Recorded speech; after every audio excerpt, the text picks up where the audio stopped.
Ford, why? Why? So I've been looking for a project truck and I got a '07 F150 FX4.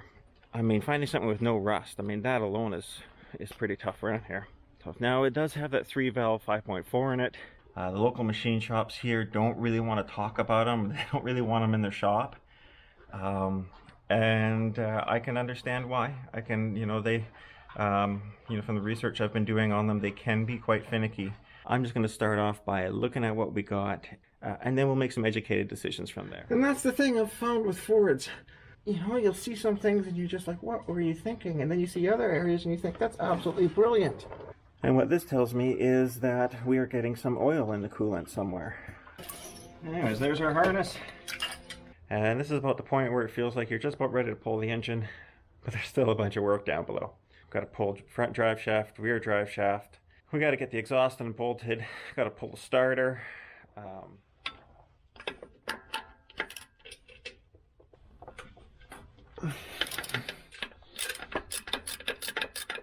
Nice to see a serrated nut here. Oh, it's even got a washer. Oh, that's pretty spiffy for it.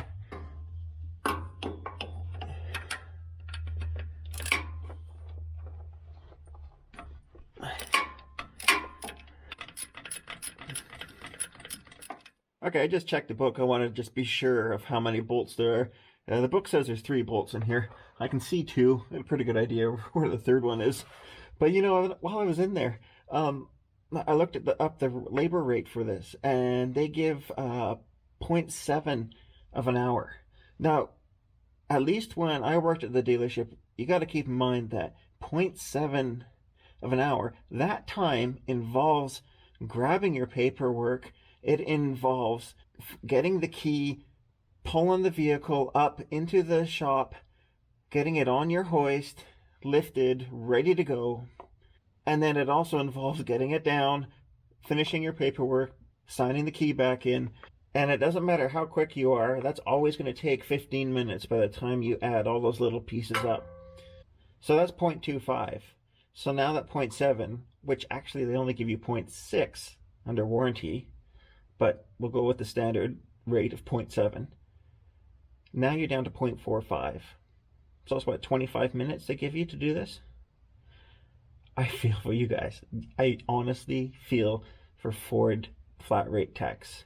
I don't know how you can make money on some of these things.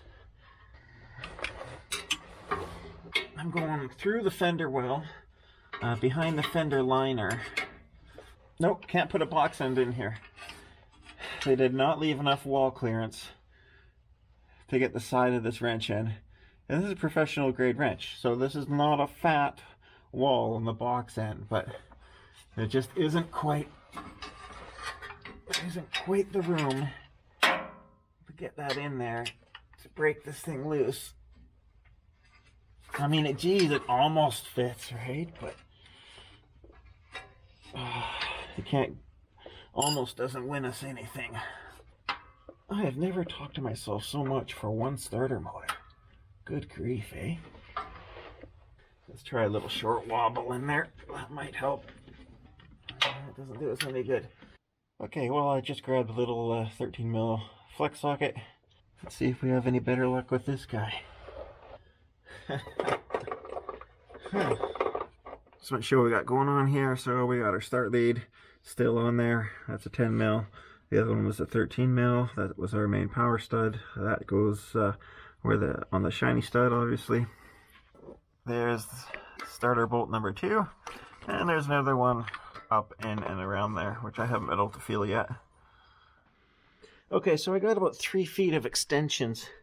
I'm coming in right under the exhaust manifold, inside of the frame member, and right up to the front here. I'll try popping a ratchet on that.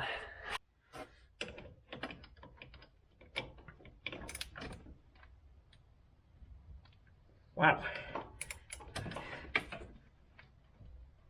That sucker was on there. Okay, there's another one out. Now we just have to find bolt number 3. I can't get my hand on it even. One thing that would work really well, half stick of dynamite. It's a little hard on the paint, but man, it sure is quick.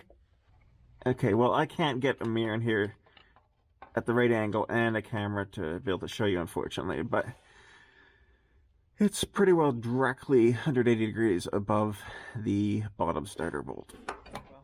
Good morning, guys.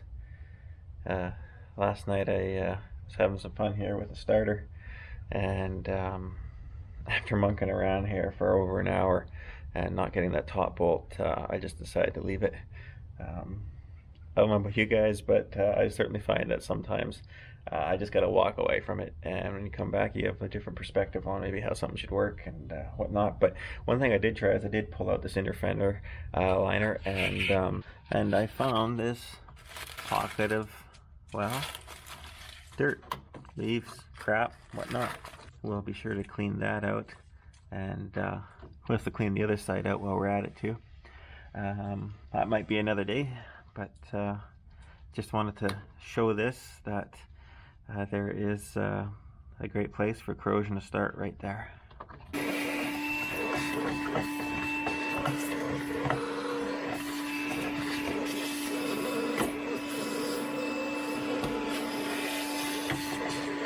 Okay, so kudos to Ford here. Here's a piece of smart engineering that they did. They have a channel in through here to allow debris to come out. They did leave a bit of a bottleneck right in here, which I'm not crazy about, but I understand why it's there, seeing so it's the junction of the fender to the inner tub. But I am really happy to see that.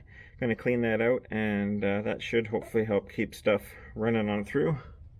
So good job, Ford, on that. I have seen so many trucks and vehicles in general that have closed corners that just pick stuff up. So that's great to see. Okay, that looks a lot better. We might be getting a little bit of rust starting there. So that's something we're going to come back and we're going to address in the next 12 months. I'm not sure that hole in the fender liner actually has any benefit in this job. I was able to get the second bolt, the middle bolt, really quite easily by going through the front with a long set of 3/8 extension bars, probably 30 inches long, 24, somewhere in there. And I just fished it right between the frame and where the air compressor would be, and it worked out pretty good. Try that with the top one. I think that would work out okay. I just haven't been able to quite get the angle right on it. I might try a different socket on there. I was trying to use a deep socket just because the deep will lay in a little nicer, and so you can sometimes catch bolts with it without actually being able to physically put them on by hand. But I was striking out last night. But hey, it's a Ford, so it's always an adventure.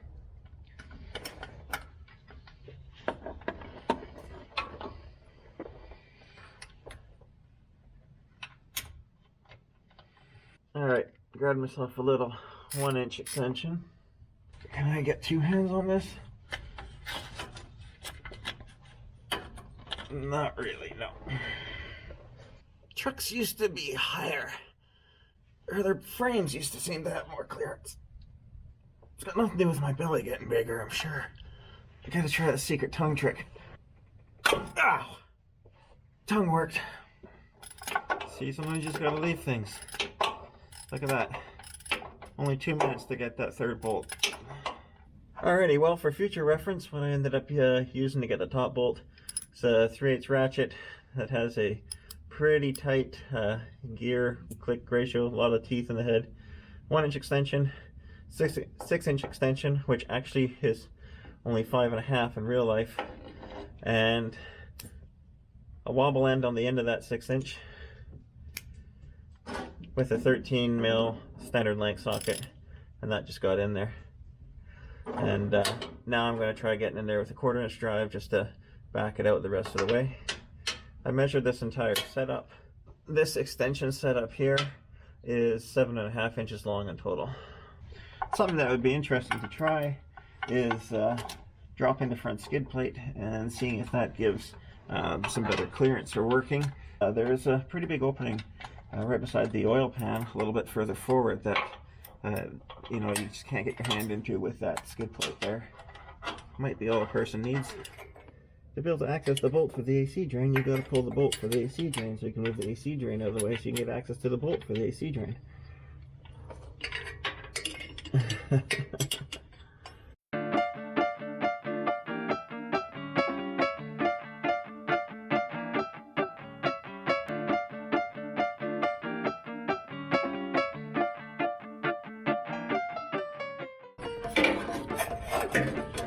This is what I love about Ford. Where else can you get a puzzle with every fastener?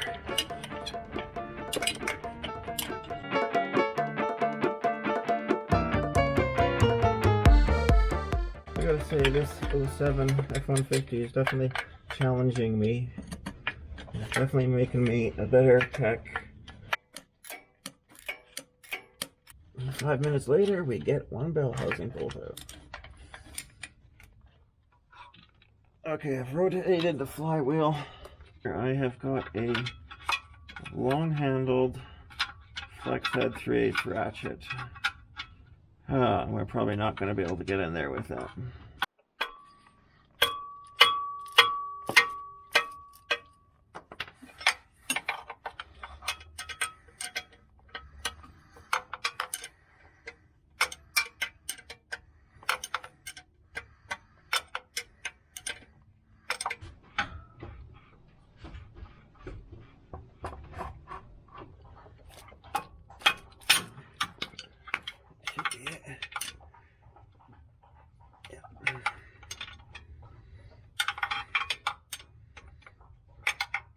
So you'll notice that these nuts are overlocks, and you can use Loctite Red if you don't have overlocks, but usually this is a heat-proof locking type of nut. Don't put nylocks in here.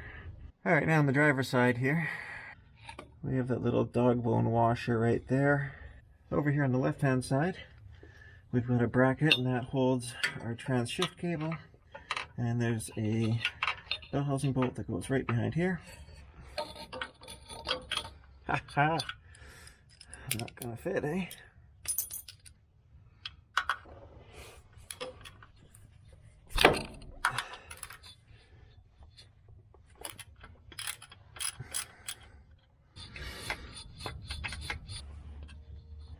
There we go, our bracket's out.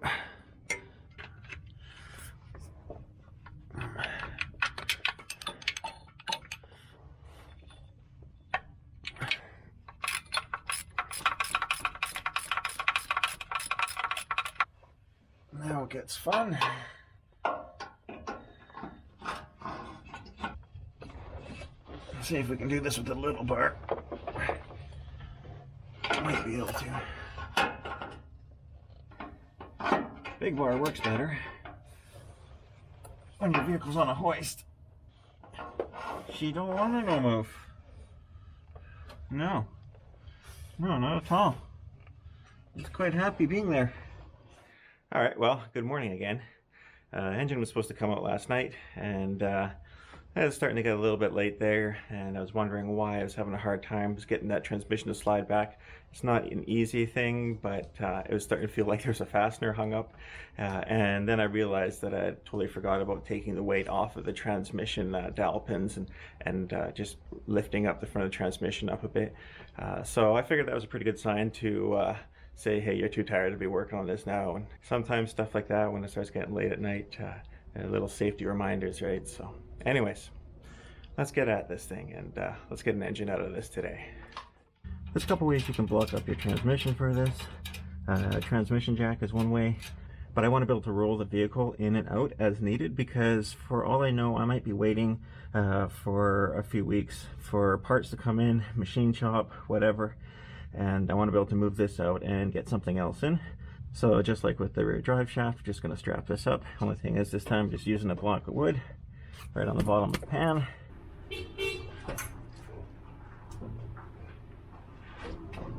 Stay.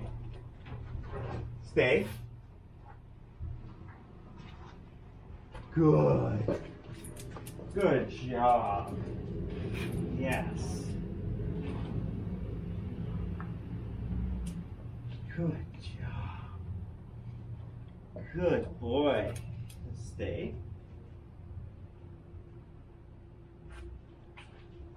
Okay.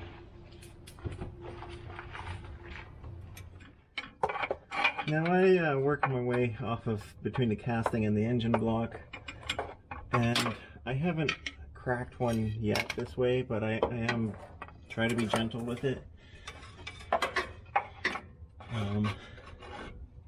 The only time I've actually broken a bell housing was on an old GM, and there was one bolt hiding right at the top I never saw, and started lifting and it cracked. I'm not sure whether it was already cracked to begin with, but you can go in here inside the bell housing, but you gotta make sure you get past your oil pan. Okay, see, we're that far in, so we're past the lip of our oil pan, and we're going for the block. One thing also to mention is that I have left the engine mounts on this side completely fastened, and the reason for that is that if we don't, all your force is just going to be rocking the engine forward or trying to slide it forward, and you're not really going to be moving the driveline back, and that's sort of our goal, is just to get the driveline come back an inch or two. Okay, I got the dowel pin coming out from the other side now. That was hanging up and just giving us a bit of a hard time. I also got the motor mount bolts on the other side pulled. I just got to work her back and forth. Keep in mind that the plate right here will not clear the torque converter, so make sure you're not trying to pull the assembly off like that, because you're going to be pulling that plate against the torque converter. Instead, you want to come in from that side. Alright, so now we're looking at this harness right here. Behind the right cylinder head, behind the intake, and down. You see this right here? This is exactly why I want to inspect this harness. Look at that.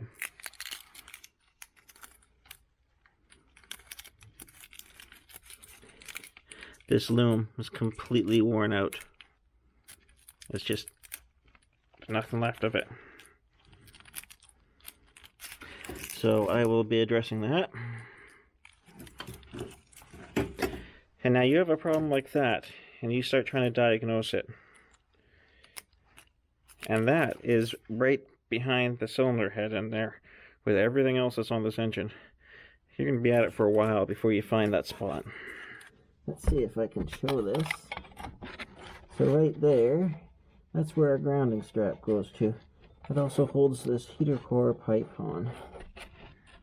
Alright, now looking at our trans bolts, you can see that we've taken up all of the available room to slide the transmission back.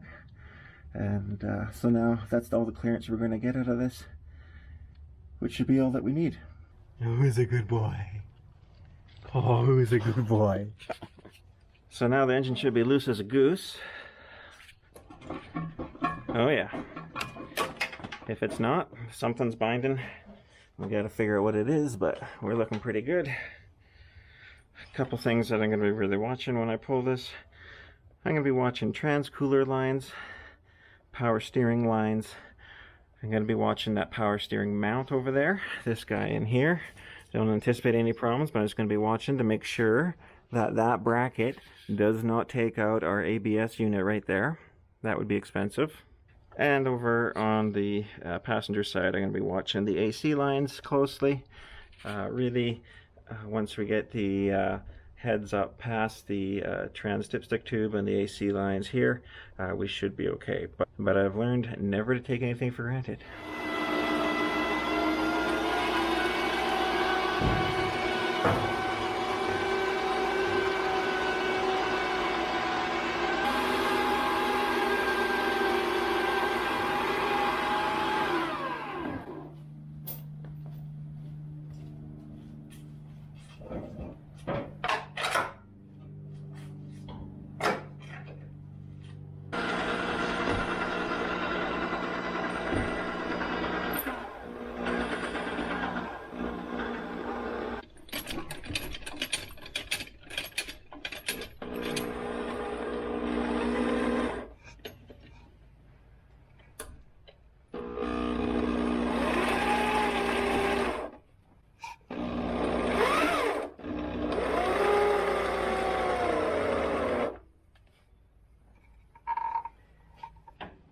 there's our power steering line.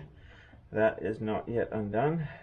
I'm going to try to lift this up a bit and see then if I can get to the power steering fittings and go from there.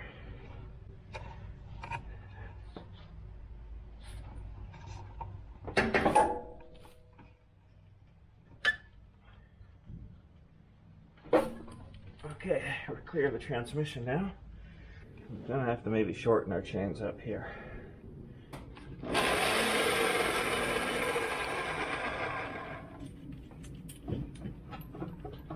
Sure it's gonna sort of stay.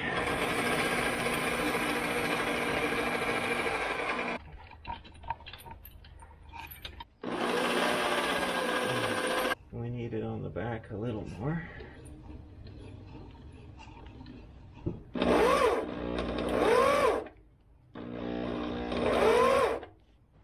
Worried about this whole brake assembly. I need to see if I can't get this bracket off. I got hardly any weight on actually pulling on these, maybe 20 pounds or so. But I'm not a big fan on trusting my hands to an electric winch. Especially with this one, the Warren Pulsall, it's got a bit of a weird braking system in it.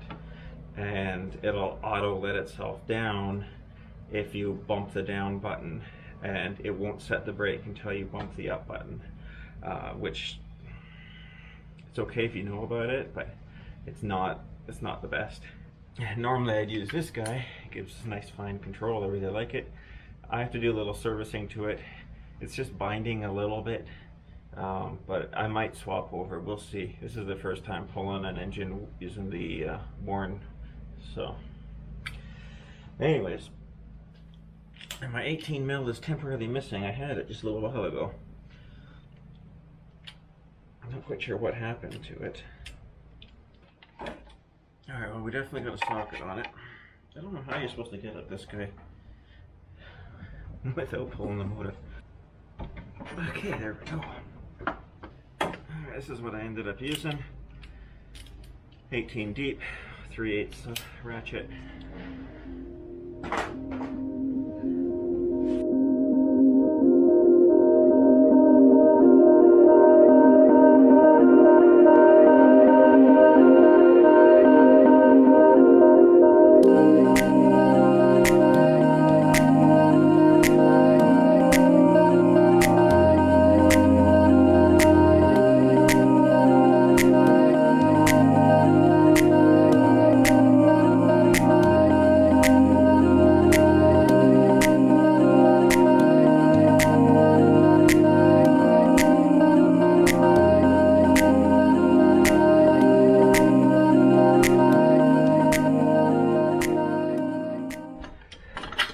Oh yeah, I gotta order a new power steering reservoir bracket, please. Oh, what's that? Would I like the complimentary motor that comes along with it? Yeah, sure, thanks.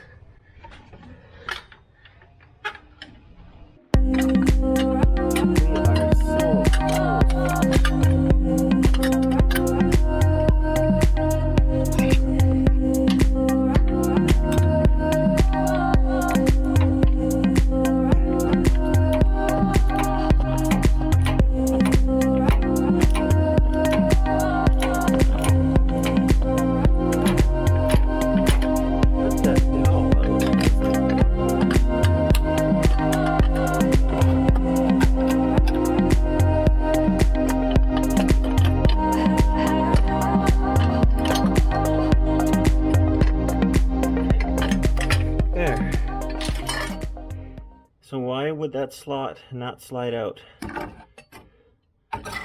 had the dowel pin cleared, no problems there. I do not understand that. Ford, why? Why? I think on behalf of every mechanic who's ever had to remove this power steering bracket, which looks completely overbuilt for its job, I think you owe a sincere apology to every mechanic who's ever had to remove this. Incredible. 20 minutes should not be added to my day just to pull one bolt out of the bottom of this. But I'm not bitter. Alright, we got the clamp on that power steering hose right now. That is trying to take out one of our brake lines. It's not really doing much to it, it just popped out of the plastic clip, so we'll take care of that. We have to clear the steering shaft, but I think we'll be okay. I think everything's above that, except for maybe some wiring. Over here on our AC components and a trans stick, everything there is looking just fine. That motor mount down there is up and clear already. So it's just the other side that we have to work on. And then I will be checking out that hose clamp that's down there. And yeah, we'll see. Now we got our steel line to our heater core hose. There's going to be a clamp on the back there. Cool, now that we have that actually cleared, we should be able to slide this out as an assembly.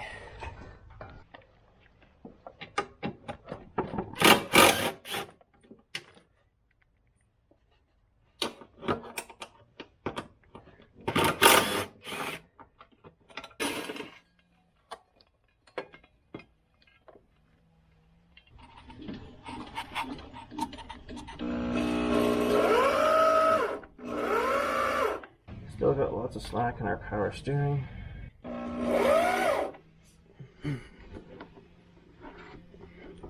So that's how you get at those power steering pump bolts. So we're pretty well completely free and clear now. Alright, down there you see we're starting to pull up against that piece of loom, and that has part of our main harness in it. But I think I may have missed a clip. Okay, here is our terminals to our starter motor. This is the end of that harness. And sure enough, right there, there is a retainer that I missed. Interestingly enough, just looking at the side here, it looks like these main bearings in here are cross-bolted. Well, that's kind of cool. There we go. Little light, where did you go? Are you okay? Are you okay? Oh, you're down the skid pan. Oh dear.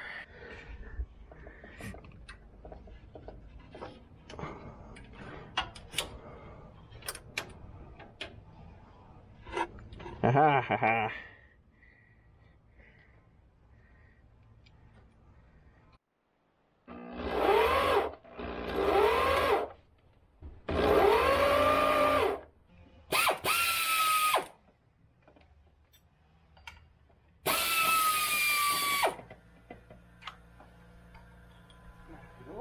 Back bolt has this little cable clip on it.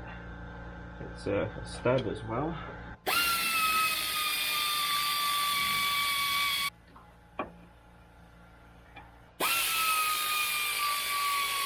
I'm not really sure what's going on with the line on the bottom of this power steering pump. We just pull the pump.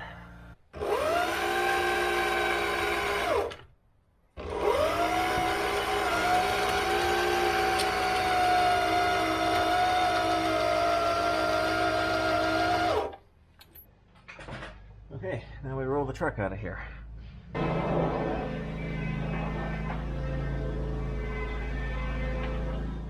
Alright, well, just before we throw this on the stand, I'm going to pull our flywheel so it's not in our way. Otherwise, it's going to be in our way. The 5.4s are an internally balanced engine. However, if you're doing a different engine, just make sure you make note as to whether or not it's internally or externally balanced. It may need to have the flywheel clocked relative to the crank. I believe an example of that is, I believe the 351 Windsors are like that. But as far as I know, all of the modular engine line is an internally balanced crank. If somebody knows different, please let me know. I'd be interested to know.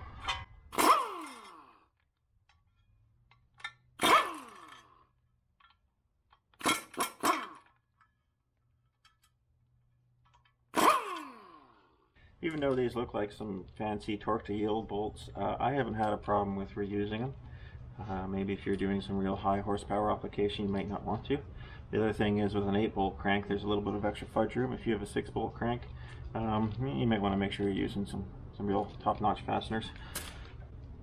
If you were going to mark this, because pretty well any kind of paint mark you throw in here is just going to get cleaned off by the machine shop, one way that you can do it is you can just use a little scribe or a light center punch, put a little dot somewhere in this part of the housing here, because this is solid against the crank, so out here you just spring, And then likewise, right on the outside end here of this crank surface, you can just put a little scribe mark or a very fine little dot.